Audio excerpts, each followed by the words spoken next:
Hey, depending on which way you print out the pages, the page numbers may vary, but the 3 pages you need to look like this. At the top of one, quotation decrease. At the top of another, the finishing of quotation rules, and it says number 2, titles of part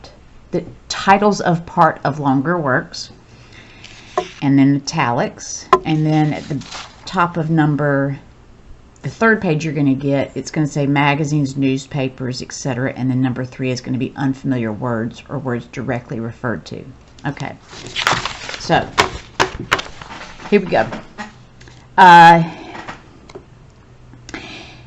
Each set of punctuation marks, single quotes or double quotes, are used to mark the beginning and end of a title or quoted passage, or to indicate that a word or phrase is regarded as slang or jargon, or is being discussed rather than used within the sentence. Let's get to the rules. So there are 2 main categories of quotation degrees: the ones that deal with direct and indirect quotes, and the ones that deal with titles of part of longer works. So for direct and indirect quotes, you need to figure out what the direct quotation is, and then put quotation marks on either side of it. So in this quote, the donkey questioned Shrek, and here's the quote. Whoa, look at that. Who'd want to live in a place like that? So after the donkey questioned Shrek, you put a comma, and then at the beginning of the quote, you put the first quotation marks, and then you put, because the question mark is part of the quote, you put quotation marks after the question mark.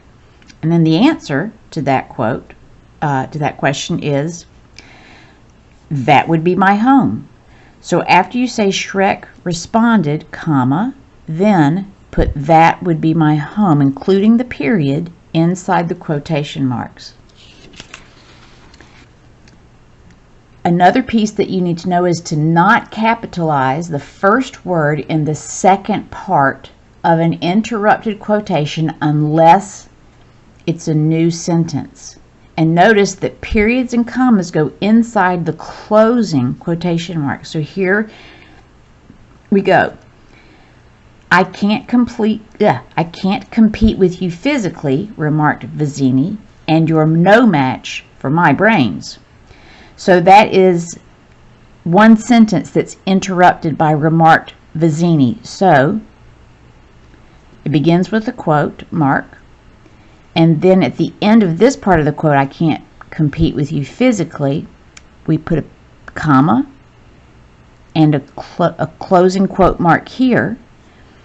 But then we move on and we put a quotation mark here for the rest of the quote, and you're no match for my brains, and then closing quote here after the period. And then in this one, you're that smart, responded Wesley. So here the quote is you're that smart, and it's a question, so the question mark stays there. Responded should not be capitalized, it should be lowercase, and then that's that sentence. And a period goes at the end. So the quoted part here is, let me put it this way, Vizzini stated. Have you ever heard of Plato, Aristotle, Socrates? So what I've underlined is what Vizzini says. But he says 2 sentences. So let me put it this way is 1 sentence. So you put a quotation mark here, and then a quotation mark here, and then you have a comma here. But then, and so this is all 1 sentence. Let me put it this way, Vizzini stated. And then he's asking a question now, and put have, quotation mark, have you ever heard of, and then he goes on through the lists of different philosophers, and then quotation marks here after Socrates. And Wesley says yes, he has heard of them, so quotations around yes, and a comma before the end quote, and then a period after Wesley. And then morons, retorted Vizzini. So morons is what he says, and probably he says it with an exclamation point, morons. And so you're going to put an exclamation point in there, and then retorted Vizzini. Okay. When something is an indirect quote, you don't put quotation marks around it. So, for example, this is an indirect quote. The Black Widow told the others that Loki had killed 80 people in 2 days. That's an indirect quote. But to make it a direct quote, you would get rid of the that, and you would get rid of this, the had, and the Black Widow told the others, comma, quotation mark, Loki killed 80 people in 2 days, period, and then quotation mark. You need to, sometimes we use a quote within a quote. So, first you put single quotes to enclose a quote within a quote. Let me just show you because it's easier to see. Caddy confided to me.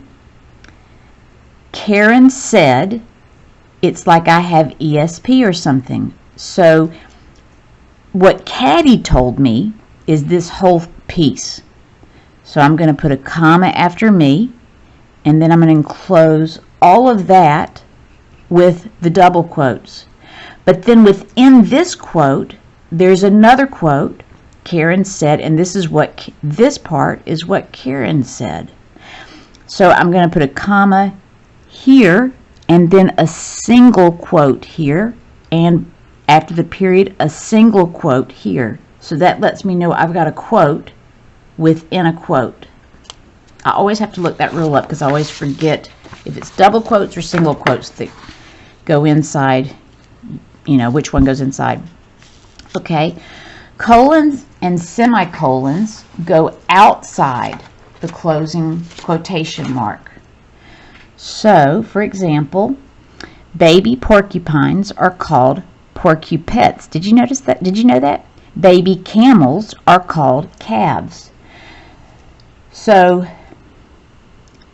we have the name of what they're called in quotes because we're referring directly to those words. But we've got a sentence here, and we've got a sentence here, and the way we can join them is through a semicolon. So I don't put the semicolon inside that closing quote. I put it after it just before baby. Okay, Serena Williams shared her secret for success, the rejuvenating power of sleep. Well, when you state something like she shared her secret for success and then you give more information about it, that's when you would use a colon. So here's the complete sentence. Serena Williams shared her secret for success, and then outside of the quotation mark you're going to put the colon, and then this is the secret of success. So it goes like that. The last bit is titles of I keep messing up on this one. Titles of part of longer works. So, a favorite song from the Beatles album Revolver is Eleanor Rigby. Well, the Beatles album Revolver is a longer work, and so that actually is going to be in italics. And Eleanor Rigby is a part of that longer work, and so that's going to be in quotation marks. A well-known article from the New Yorker is Battle for My Life. It's about how an actor in the Game of Thrones suffered 2 aneurysms in a single year. Okay, the longer work is the newspaper, the newspaper, the New Yorker, and that's going to be in italics. And then the name of the book is, or miniseries, I guess, is The Game of Thrones. And these 2 longer pieces are going to be in italics. But the name of the article within the longer work of the newspaper is going to be in quotes. By the way, we've got two sentences smushed together. A well-known article from the New Yorker is Battle for My Life. Second sentence is, it's about how an actor on Game of the Thrones suffered 2 aneurysms in a single year. Well, you can join those by putting a semicolon. And the semicolon is going to go after the quotation mark that indicates the article, but before the word or contraction it's. Okay, we're getting there. Italics, imperatives. Okay, there are 4 main reasons that you use italics. One is for emphasis. Listen to how I read each of these when I emphasize the italicized word. It means something different each time. I never said she stole my money. I never said she stole my money. I never said she stole my money. I never said she stole my money. The meaning of the sentence, depending on where you emphasize it, changes. So that would be one reason why you would use italics in a sentence. Another one is for titles of works. So for books, like Charlotte's Web, it's going to be italicized. Same thing with magazines, movies and plays, works of art, TV or radio programs, or CD or albums. And then another couple reasons why you use italics is when there's unfamiliar words or words that you're directly referring to. So, for example, I hope I'm going to say this. I hope I'm saying this right. The word Schadenfreude refers to the pleasure one can derive from another's misfortune. So that's an unfamiliar, actually it's a German word, and so I'm going to put it in italics.